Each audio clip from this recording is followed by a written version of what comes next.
இருக்க ஆளி விதை ஒரு நல்ல துணை மருந்துன்னே நம்ம சொல்லலாம்.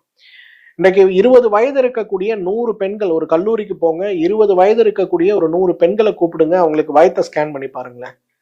அந்த 100 பெண்கள்ல குறைந்தது 50 பேராவது இன்றைக்கு கருமுட்டை பை நீர்க்கட்டிகளால் அவதிப்படுவதை பார்க்கலாம். அதே போல 40லிருந்து 50 வயது இருக்கக்கூடிய 100 பெண்களை கூப்பிட்டு நீங்க ஸ்கேன் பண்ணி பாருங்க. அந்த 100 பேர்ல குறைந்தது 50 பேராவது இன்றைக்கு கருப்பை கட்டிகள் சார்ந்த சிரமத்தோடு அவதிப்படுவதை பார்க்கிறோம். இந்த கருமுட்டை பை கட்டிகளாக இருக்கட்டும், கருப்பை கட்டிகளாக இருக்கட்டும், இது இரண்டுமே இன்றைக்கு பெண்களுக்கு மிகப்பெரிய சிரமத்தை உருவாக்கி அவர்களுடைய வாழ்க்கையையே சில நேரங்கள்ல கேள்விக்குறியாக்கி விடுவதை பார்க்கிறோம். 40 வயதாது மாதவிலக்கில் கோளாறு, மருத்துவர்கிட்ட போனா அதான் 40 வயசாச்சு, இனிமேல கர்ப்பப்பையை வச்சுட்டு என்ன பண்ண போறீங்க, சர்ஜரி பண்ணி எடுத்துடலாம்னு சொல்றதை பார்க்கிறோம்.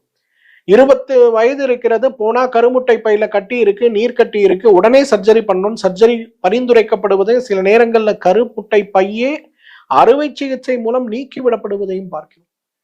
அப்ப என்ன பண்ண முடியும்?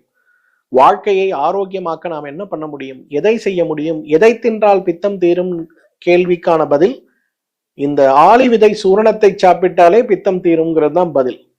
ஒரு தேக்கரண்டி ஆளி விதை சூரணத்தை எடுத்து காலை ஒரு வேளை, மாலை ஒரு வேளை, முடிந்தால் மதியம் ஒரு வேளை வெந்நீர்ல கலந்து நிறைய நீர் பருகுகின்ற ஒரு குணத்தோடு நம்ம சாப்பிடும் போது இந்த கருப்பையில் இருக்கக்கூடிய கட்டிகளும் சரி, கருமுட்டை பையில் இருக்கக்கூடிய கட்டிகளும் சரி, அதற்காக நீங்கள் எடுத்துக்கொள்ளக்கூடிய சிகிச்சைகளும் சரி, நல்ல பயன் அளிப்பதை நம்ம பார்க்க முடியும்.